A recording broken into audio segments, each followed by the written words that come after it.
আমার রিক্সা চালিয়ে 15 বছর হয়ে গেছে, কিন্তু সেই রাত আমি কখনো ভুলতে পারি না। আমার জীবনের এই কথা শুনে তোমরাও অবাক হয়ে যাবে। আমার নাম হাসলাম। আমি একজন দরিদ্র মানুষ। আমার 3টে ছোট বাচ্চা আছে, বউ আছে যেটা সবসময় অসুস্থ থাকে। সে নিজে হাঁটতে পারে না, না বাচ্চাদের দেখাশোনা করতে পারে। আমার পুরো জীবন রিক্সা চালিয়ে কেটে গেছে, তবুও জীবিকা চলে না।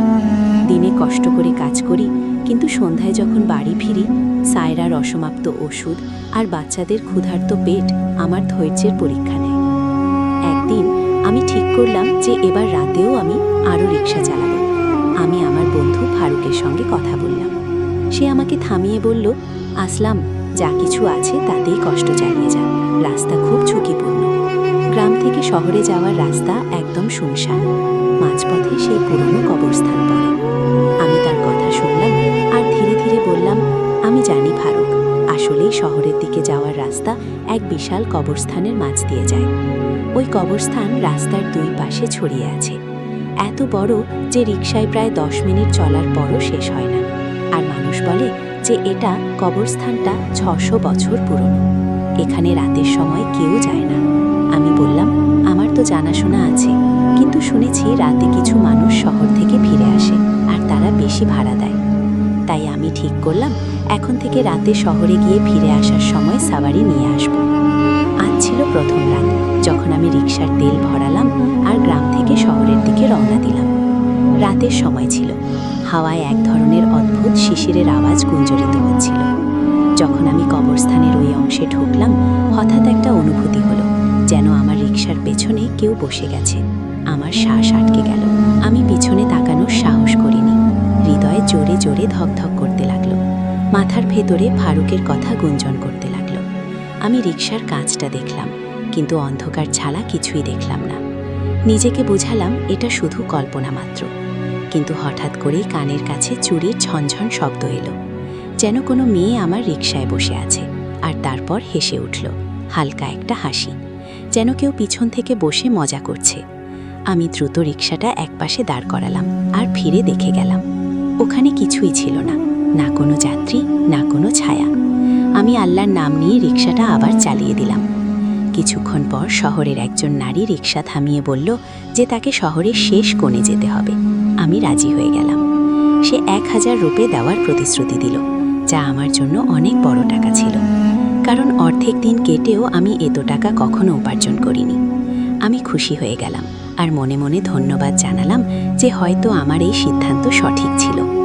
কিন্তু আমি জানতাম না যে আমি যে যাত্রা শুরু করছি তা আমাকে এমন এক অন্ধকারে নিয়ে যাবে যেখান থেকে হয়তো ফিরে আসা অসম্ভব।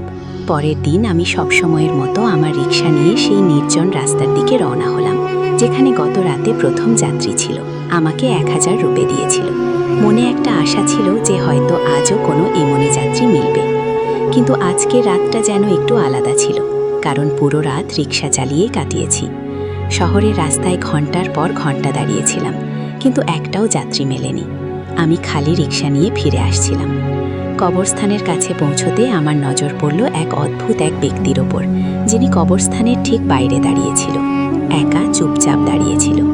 আমি তার পাশ দিয়ে যাওয়ার সময় সে আমাকে ঘুরে দেখে। তার চোখ আমার অস্তিত্বের সঙ্গে মিশে গেল, কিন্তু আমি থমকে না দাঁড়িয়ে এগিয়ে চলে গেলাম। না সে কিছু বলল, না আমি কিছু বললাম না। আমরা দুজনেই চুপচাপ ছিলাম, কিন্তু হৃদয়ে একটা অজানা ধরনের ঢেউ উঠল, যেন এই নীরবতা কোনো ঝড়ের আগাম সংকেত। বাড়ি ফিরলে সায়রা সেই একই প্রশ্ন করল, একই আশাভরা কণ্ঠে বলল, গতকাল যে 1000 রুপি এনেছিলে তাতে 2 দিন চালানো গেছে। যদি প্রতিদিন এমন 1000 রুপি উপার্জন করতে পারো তাহলে আমাদের অবস্থা ভালো হবে। আমি মাথা নাড়িয়ে হ্যাঁ বললাম, আর পরের রাতে আবার সেই কবরস্থান রাস্তাটার দিকে বেরিয়ে পড়লাম। আজ যখন আমি শহরের পুরনো এলাকায় দাঁড়িয়েছিলাম, তখন আমার দিকে 3 জন নারী এলো। তাদের দেখে আমি অবাক হয়ে গিয়েছিলাম। 3 জনে মেয়েগুলো হাতের চেয়ে অনেক সুন্দর ছিল। ওদের মুখ ঝকঝকে করছিল। ওদের শরীর ঢেকেছিল কালো চাদর দিয়ে, যেগুলো একরকম ছিল। ওদের ঠোঁট লাল ছিল, ওদের চোখ বড় বড়, নাক নরম, আর সবের ওলগোল মিল ছিল একরকম। মনে হচ্ছিল 3টে বোন একদম একই রকম।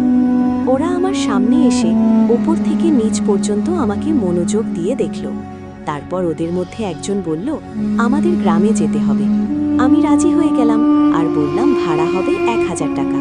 ও হাসি দিয়ে বলল, ঠিক আছে, আর তিনজনেই রিকশায় উঠে পড়ল। আমার মুখে হাসি ফুটল। মনে মনে ভাবলাম, আজ আবার 1000 টাকা পাকা হয়ে গেল। তারপর আমি রিকশা চালালাম আর শহরের শেষ দিকে এগোতে শুরু করলাম। কিন্তু একটু আগেই ছিলাম যে একটা লোক হাত দেখিয়ে আমাকে থামতে বলল। আমি অবাক হয়েছিলাম, কারণ আমি রিকশায় 3 জন মেয়েকে বসিয়ে দিয়েছি, আর সেটাও তো খোলা রিকশা। তারপরও সে লোক আমাকে থামতে বলছিল, যেন সে কিছুই দেখতে পাচ্ছে না। আমি হতবাক হয়ে গেলাম এবং যখন তার কাছে গেলাম তখন সে চেঁচিয়ে বলল, কেন থামছো না? আমি ভেবে ফেললাম, এই লোকটা আসলে কি দেখছে? পেছনে বসা 3 জন মেয়েকে তো সে দেখছে না।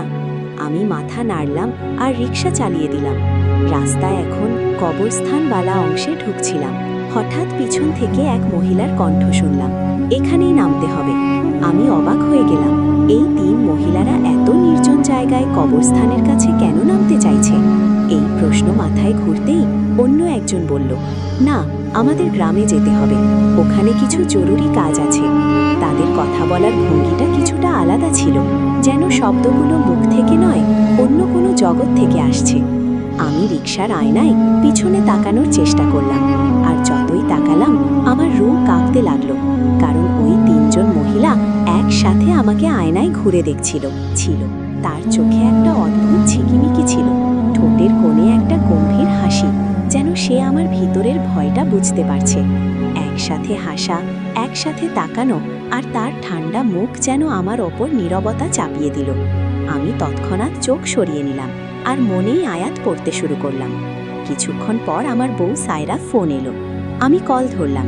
সে বাচ্চাদের কথা বলছিল। আমি বললাম, আমি জানি বাচ্চারা ক্ষুধার্ত, আমি টাকা নিয়ে আসছি। এটা বলে ফোন কেটে দিলাম আর মনে প্রার্থনা করলাম এই পথটা দ্রুত শেষ হয়ে যাবে। আমি গ্রামে দাখিলের রাস্তা পার হয়ে রিকশা থামানোতেই 3 জন নারী নামল। তাদের মধ্যে একজন 1000 টাকার নোট বের করে চুপ করে আমার হাতে দিল। 3 জনেই ধন্যবাদ জানিয়ে পিছনে তাকানো ছাড়াই অন্ধকারে গায়েব হয়ে গেল। আমি সেখানেই কিছুক্ষণ বসে রইলাম। জানি না কেন আমার হৃদয় যেন বসে যাচ্ছে। 1000 টাকার নোট আমার হাতে ছিল, কিন্তু আমার আঙুলগুলো ঠান্ডা হয়ে যাচ্ছিল, যেন কোনো বেজান হাতে ওই নোটটা দিয়েছে। আমার শরীরে একটা অদ্ভুত কম্পন ছড়িয়ে পড়ল। আমি রিকশা আবার স্টার্ট করলাম, কিন্তু এইবার রাস্তা আর রাত দুটোই আমার জন্য আগের মতো আর ছিল না। বাড়ি এসে আমি পকেট থেকে 1000 টাকার নোটটা বের করে সায়রার হাতে ধরে দিলাম। সে সেই নোটটা সঙ্গে সঙ্গে তার ছোট্ট পুরনো পার্সে ঢুকিয়ে নিল আর গভীর শ্বাস নিয়ে বলল, ভাগ্য ভালো, এখন সকালবেলা গিয়ে 2 দিনের খাবারের স্টক নিয়ে আসব। আমি হ্যাঁ হ্যাঁ করে মাথা নাড়লাম, কিন্তু আমার মন মস্তিষ্কে বারবার সেই 3 জন মহিলার মুখ ঘুরপাক খাচ্ছিল।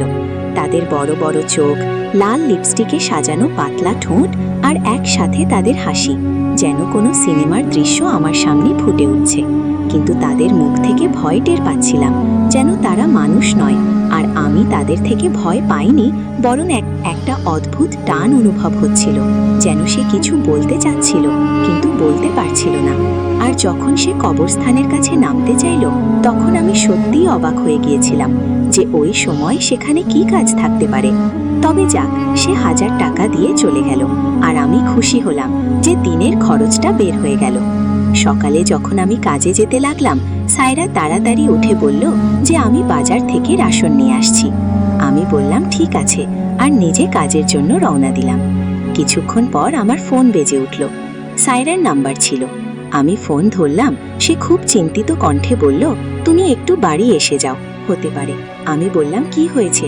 কোনো বিশেষ কথা আছে যা ফোনে বলতে পারো না?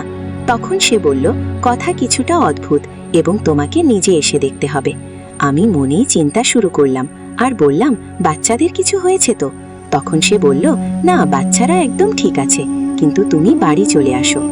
যখন আমি বাড়ি পৌঁছালাম, সায়রা আমাকে ভিতরে বসালো আর বলল, তুমি যা কাল আমাকে 1000 টাকা দিয়েছিলে, আমি সেগুলো দিয়ে চিনি, চাল, ডাল ইত্যাদি কিনেছি, আর বাকিটা টাকা পার্সে রেখেছিলাম। কিন্তু যখন এখনই আমি পার্স খুললাম, তখন তার ভেতরে আবার 1000 টাকার নোট পড়ে আছে। আমি বললাম, হতে পারে, তুমি রাখে ভুলো না। সে বলল, আপনি নিজে পার্সে দেখুন। আমি পার্স হাতে নিয়ে ভিতরে ঝাঁকালাম। সত্যি 1000 টাকার নোট ছিল। আমি বের করলাম আর ওর হাতের তালুতে দিয়ে দিলাম। সে আবার পার্সে ঝাঁকাতে লাগলো। ওর চোখ অবাক হয়ে বড় হয়ে গেল। বলল, আবার দেখুন। আমি আবার ভিতরে দেখলাম আর একটা নোট ছিল। আমি সেটা ওর কাছে দিলাম আর 2 সেকেন্ডের মধ্যেই পার্স খুললাম। ভিতরে আবার একটা 1000 টাকার নোট ছিল। আমরা দুজন অবাক হয়ে একে অন্যের দিকে তাকালাম। আমাদের হৃদস্পন্দন দ্রুত হয়ে উঠল। আমরা বারবার পার্স খুলে দেখতাম আর প্রতিবার তাতে 1000-এর নতুন নোট বেরিয়ে এলো, যেন কোনো জাদুর মতো, যেন পকেটে কোনো জিন্নের উপহার পড়ে গেল, বা যেন লুকানো কোনো ধন সম্পদের দরজা খুলে গেল। সায়রার চোখ আনন্দে ঝলমল করতে লাগলো আর বলল, এই নোটগুলো তো আমাদের সেই মহিলারা দিয়েছিল না? আমি বললাম, ওই মহিলারা না, ওরা তো ডাইন ছিল। আমি 7 পায়ে ধরে তাকিয়েছিলাম তার দিকে। আমি বললাম, যদি ওরা ডাইনি থাকে তাহলে তারা আমাদের কেন কোনো ক্ষতি করলো না, বরং আমাদের সাহায্য করেই যাচ্ছে। কারণ যদি এভাবেই চলতে থাকে তাহলে আমাদের কাছে কখনো টাকা শেষ হবে না। সায়রা এই ভুল বোঝাবুঝিতে পড়ে গেল যে আমাদের ভাগ্য জাগা উঠেছে, আর ঠিক তখনই আবার বাজারে যাওয়ার প্রস্তুতি নিতে লাগলো। বলল, আমি আর রাশন নিয়ে আসব। আমি তাকে বললাম, থামো, প্রতিবার এমন করো না, না হলে মহল্লার মানুষদের সন্দেহ হবে।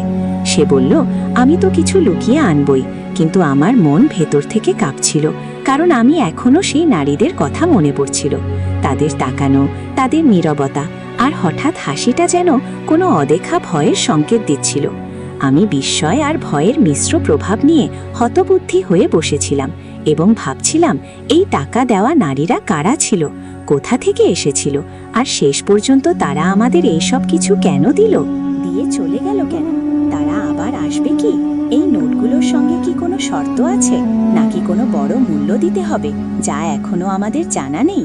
কিন্তু সায়রা খুশিতে ভেসে উঠছিল আর বলছিল, এটা যেন আকাশ থেকে পড়ে আসা একটা বরকত। তবে আমার মনে এখনো একটা অদ্ভুত ভয় বসে আছে, যা বলে এটা সবই সাধারণ কিছু না, বরং কোনো অদেখা শক্তির খেলা, যার ফলাফল আমরা বুঝতেই পারি না। পরের দিন আমি ভয় আর কৌতূহল নিয়ে রিক্সা নিয়ে আবার সেই একই পথে চললাম, যেখানে আমি ওই 3 জন মহিলাকে দেখেছিলাম। আমি চাইছিলাম যেন ওদের আবার দেখা হবে, যাতে আমি ওদের থেকে জিজ্ঞেস করতে পারি, আসলে ওরা আমাকে এমন একটা নোট কেন দিয়েছিল, আমার সাহায্য কেন করেছিল, কি কারণ ছিল যে ওরা কবরস্থানের কাছে নেমে গিয়েছিল। ওরা কি সত্যি মানুষ ছিল নাকি কিছু অন্যরকম? আমার হৃদয় জোরে জোরে ধড়ধড় করছিল। আমি ভিতর থেকে খুবই নার্ভাস ছিলাম। আমি চাইতাম ওরাও যেন আর না মিলে, কারণ ওদের মুখ আর ভঙ্গিমা এখনো আমার চোখের সামনে ঘুরপাক খাচ্ছিল। ওদের চোখের লালিমা, ওদের নীরবতা, ওদের শান্ত কিন্তু অচেনা হাসি আমার সব বোধগম্যতা ছেড়ে চলে গিয়েছিল। আমি শহরের রাস্তায় দাঁড়িয়ে অনেকক্ষণ ছিলাম, সওয়ারির খোঁজ করছিলাম, কিন্তু জানি না কেন কেউই আমার রিকশায় বসতে রাজি ছিল না। যেন আমার চারপাশে কোনো অদৃশ্য পরিবেশ ছিল, যেন আমার অস্তিত্বের চারপাশে কোনো পর্দা পড়ে আছে। একটু পরেই হঠাৎ সেই 3 জন মেয়েকে আমার রিকশার দিকে আসতে দেখলাম। তাদের চোখ আজও গভীর ছিল, মুখে সেই একই হাসি ছিল, কিন্তু আজ তাদের হাসিতে আরও একটা রহস্য লুকিয়েছিল, যেন তারা আগেই জানতো আমি আজ এখানে আসব। আমি ভিতর থেকে কাঁপতে লাগলাম আর শরীর ঘামের সঙ্গে ভিজে গেল। তারা চুপচাপ রিকশায় বসতে শুরু করলো, আর ঠিক সেই মুহূর্তে একজন অচেনা মানুষ সে আমার কাছে এসে দাঁড়ালো। তার পোশাক দেখে বোঝা যাচ্ছিল সে গ্রাম যেতে চায়। বলল, চলো। আমি পিছনে তাকালাম, তখন আমার জিভ আটকে গেল, কারণ আমার রিকশায় তো আগেই 3 জন মহিলা বসে আছে। আমি ওই লোককে বললাম, ভাই, রিকশা ভর্তি, আমার সঙ্গে তো আর সওয়ারি আছেন। তখন সে বলল, কোথায় সওয়ারি, কোথায় বসা? আমি অবাক হয়ে তার দিকে তাকালাম এবং বুঝতে পারলাম যে এই মহিলাগুলো কেবলমাত্র আমার চোখে দেখা যাচ্ছে, সে লোক তাদের দেখতে পারছে না। আমার হৃদয় জোরে জোরে ধুকপুক করতে লাগলো। আমি তাকে বললাম, ভাই, তুমি অন্য রিকশায় যাও, যাও, আমার রিকশায় জায়গা নেই। সে রাগ করে আমাকে চেয়ে বলল, তাহলে রাস্তার ধারে কেন দাঁড়িয়ে আছো? এটা বলে সে গুমসুম গিয়ে গেল, আর আমি তৎক্ষণাৎ রিকশা চালু করলাম। আমার শ্বাসকষ্ট হয়ে যাচ্ছিল আর রিকশা চালাতে চালাতে বারবার ঘাম মুছে নিচ্ছিলাম। কিন্তু আশ্চর্যের ব্যাপার, ওই মহিলারা একদম শান্ত, যেন এটা তাদের জন্য দৈনন্দিন ব্যাপার, যেন তারা জানে আমি কি ভাবছি। কিছুক্ষণ পর সাহস করে আমি জিজ্ঞেস করলাম, তোমরা কারা? তোমরা কি ডাইন? 3 জনই একসাথে হেসে উঠল। তাদের হাসি আমার কানে এমনভাবে বাজছিল, গুঞ্জেছিল, যেন কেউ খালি ঘরে জল ভর্তি গ্লাস ফেলে দিল। একটাই আওয়াজে একটা নরম ভাব ছিল। আমরা ডাইনি নই, আমরা আদিবাসী। আমার শরীর কেঁপে উঠল, আমার জিহ্বা শুকিয়ে গেল। কিন্তু আমি আবারও জিজ্ঞেস করলাম, আমার সাহায্য কেন করলেন? তোমরা কি পেল? আমার প্রতি করুণা কেন করলেন? তখন সে উত্তর দিল, তোমাকে সাহায্যের দরকার ছিল, তাই আমরা করলাম। তারপর আমি চুপ করে গিয়েছিলাম। আমি রিক্সা চালাতে লাগলাম, আর কাছে তাদের দিকে তাকানো এড়াতাম, কারণ তাদের চোখ থেকে ভয় পাচ্ছিলাম। তাদের হাসির মুখ থেকে এমন একটা শান্তি পাচ্ছিল যা একসাথে ভয়ও জাগাচ্ছিল। অনেক পরে গ্রামে এসে পৌঁছালাম। ওরা রিক্সা থেকে নামার পর আবার আমাকে একটা 1000 টাকার নোট দিল। বলল, মনে রাখিস, যদি এই নোটটা বেশি বেশি ব্যবহার করবি তাহলে এর জাদু ফুরিয়ে যাবে। আমি মাথা নিচু করে হ্যাঁ বললাম, আর চোখ তুলতেই 3 জন মেয়েরা গায়েব। মনে হচ্ছিল যেন মাটি গিলে খেয়েছে বা আকাশে হারিয়ে গেছে। আমার মনটা যেন আটকে গেল। আমি পড়ে যাওয়ার পথে ছিলাম, তখন একটা গ্রামীণ লোক এসে আমার পাশে দাঁড়ালো আর সাহায্য করলো। সে বলল, ভাই কি হয়েছে? আমি বললাম, কিছু না, শুধু একটু মাথা ঘুরে গিয়েছিল। আমি রিকশায় ফিরলাম, শহরের দিকে মোড় নিলাম, আর যেমনি তেমনি করে বাড়ি পৌঁছলাম। সাইরা দরজা খুললেই আমি চুপচাপ ভেতরে ঢুকলাম। তারপর তাকে পুরো ব্যাপারটা বললাম, কিভাবে ওই 3 জন মেয়ে আবার দেখা করলো, কিভাবে তারা আসলে মানুষ না বরং জনজাতি ছিল, আর কিভাবে সে আমাকে আরেকটা 1000 টাকার নোট দিয়ে গেল। সাইরা শুনে একটু মাথা নিচু করে আল্লাহর কাছে ধন্যবাদ জানালো আর বলল, তাহলে এটা আল্লাহর পক্ষ থেকে সাহায্য। যেই জনজাতিগুলো তোমার কাছে এসেছে তাদেরকেও কোনো শক্তি তোমার কাছে পাঠিয়েছে, যাতে আমাদের সমস্যা সহজ হয়। সে বলল যে দ্বিতীয় নোটটা পার্সে ছিল সেটাও ঠিক তেমনি, যত খরচ করো সেটা আবার ফিরে আসে। এখন আমার পকেটে একটা নোট থাকতো আর আমার বউ সাইরার পার্সে একটা নোট, আর আমরা যখনই ওগুলোতে হাত দিতাম আমাদের হাতেই নোট চলে আসতো। প্রথম দিনটা আমরা খুব খুশি হয়ে সবকিছু কিনতে শুরু করলাম। হঠাৎ করেই জিনজাতিয়ার কথা মনে পড়ল যে শক্তি শেষ হয়ে যেতে পারে। তাই আমি সাইরাকে বোঝালাম, আমাদের শুধু প্রয়োজনীয় জিনিসই কিনতে হবে, আর এই শক্তির ভুল ব্যবহার করা যাবে না। সাইরাও আমার কথা মানল, আর এখন আমরা প্রতিদিন ঠিক ততটুকুই খরচ করি যতটা আমাদের সত্যিকারের দরকার। আমি কাজে যেতাম, পথে কোনো ফকির কেউ কিছু দিয়ে যেত, বাড়ি ফিরে এসে বাচ্চাদের জন্য কিছু নিয়ে আসতো, আর সাইরা বাড়ির জন্য চাল ডাল ফ্রিজ আটা আর সবজি কিনত। আমরা আবার নিজেদের জীবনকে সাদামাটা করে নিয়েছিলাম, যাতে এই শক্তি আমাদের অনেক দিন থাকে। না বাড়ি বানানোর স্বপ্ন দেখতাম, না গহনা কিনতাম, না দামি কাপড়। শুধু খুশি ছিলাম যে আমরা আর ক্ষুধার্ত থাকি না। আমাদের বাচ্চারা এখন প্রতিদিন দুধ পায়। আমাদের বাড়িতে অন্ধকার থাকে না, কারণ আমরা বিদ্যুতের বিল সময় মতো দিই। আমাদের জীবন এখন এক ধরনের নিস্তব্ধ শান্তিতে পরিণত হয়েছিল, কিন্তু একটা অদ্ভুত ভয় তখনও হৃদয়ের কোণায় লুকিয়েছিল। এই সব কতদিন চলবে জানি না। যদি একদিন এই শক্তি শেষ হয়ে যায় তাহলে আমরা আবার সেই গরিব জীবনে ফিরে যাব। আমার স্ত্রী সাইরা মাঝে মাঝে বলে, আমাদের এই রহস্য কাউকে জানানো উচিত না, না হলে লোকজন আমাদের পাগল ভাববে বা এই নোট আমাদের থেকে ছিনিয়ে নেবার চেষ্টা করবে। আমরা দুজনে মিলে ঠিক করেছিলাম যতদিন সম্ভব এই রহস্য শুধুমাত্র আমাদের মধ্যে রাখব এবং এই নোটের শক্তি শুধু জরুরি সময়েই ব্যবহার করব। আমরা বাচ্চাদের স্কুলের ফি দিতে শুরু করলাম, বাড়ির কিছু মেরামত করালাম, আর সাইরার অসুস্থ মা বাবার জন্য ওষুধ নিয়েছি, কেনাকাটা। আর প্রতিবার যখন রাতবেলা আমরা বিছানায় শুয়ে যেতাম আমি সাইরার হাত ধরে বলতাম, হয়তো আমাদের সত্যিই কোনো শক্তি নির্বাচন করেছে এবং সেটাই আমাদের পরীক্ষায় ফেলছে যে আমরা এই শক্তিকে কিভাবে ব্যবহার করি। সাইরাও নীরবে মাথা নাড়ত, আর আমরা দুজনে চোখ বন্ধ করে মনেই কৃতজ্ঞতা জানাতাম। বিশ্বাস করো, সেই দিনের পর আমি আর কখনো সেই পথে যাইনি যেখানে আমার জীবনে এক অদ্ভুত মোড় এসেছিল। সেই 3 জন নারী যাদের অন্য কেউ দেখতে পেত না, তারা আমার চোখের সামনে রিকশায় এসে বসেছিল। তাদের হাসি, তাদের উপস্থিতি, তাদের অদ্ভুত ভাব, অন্দাজটা আজও কোনো স্বপ্নের মতোই লাগে। কিন্তু এটা কোনো স্বপ্ন ছিল না, এটা একটা বাস্তবতা ছিল। এমন একটা বাস্তবতা যেটা আমার ভাগ্যই বদলে দিয়েছিল।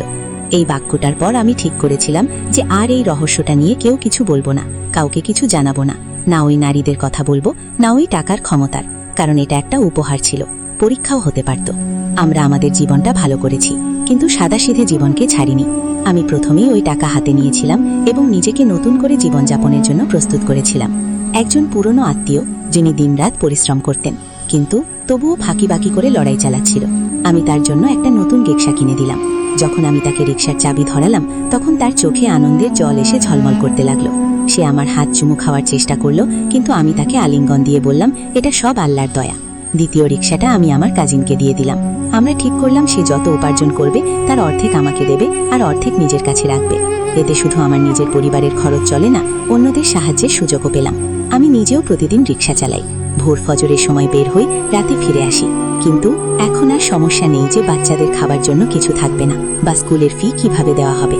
আমার 3টি বাচ্চাই এখন স্কুলে যায়, ভালো কাপড় পরে, ঠিকমতো খায়, আর তাদের মা সাইরা তাদের বড় করার কোনো ত্রুটি রাখে না। সেই মেয়ে যাকে আগে আমার সঙ্গে রাস্তার ধারে বসে কাঁদতে দেখতাম যে বাচ্চাদের দুধ পাচ্ছে না, আজ তার মুখে শান্তি আছে। সে ধন্যবাদ দেয়, আমার সাহস বাড়ায়, আর সবসময় আমাকে মনে করিয়ে দেয় যে এটা সব কারো দোয়া আর সাহায্যের কারণেই আমাদের পাওয়া গেছে। কিন্তু আমরা আমাদের অবস্থার উন্নতি হওয়া সত্ত্বেও আমাদের স্বভাব বদলায় না পাড়া মহল্লায় দেখানো, না কারো সামনে বলার চেষ্টা করা যে আমাদের কাছে এমন নোট আছে যা কখনো শেষ হয় না। আমরা সাধারণ জীবন যাপন করেছি, অপ্রয়োজনীয় খরচ এড়িয়েছি। হয়তো এই কারণেই সেই বরকত বজায় ছিল। আর যেভাবে সেই জনজাতির লোকেরা বলেছিল বেশি ব্যবহার করলে শক্তি কমে যাবে, আমরা সেই কথা সবসময় মনে রেখেছি।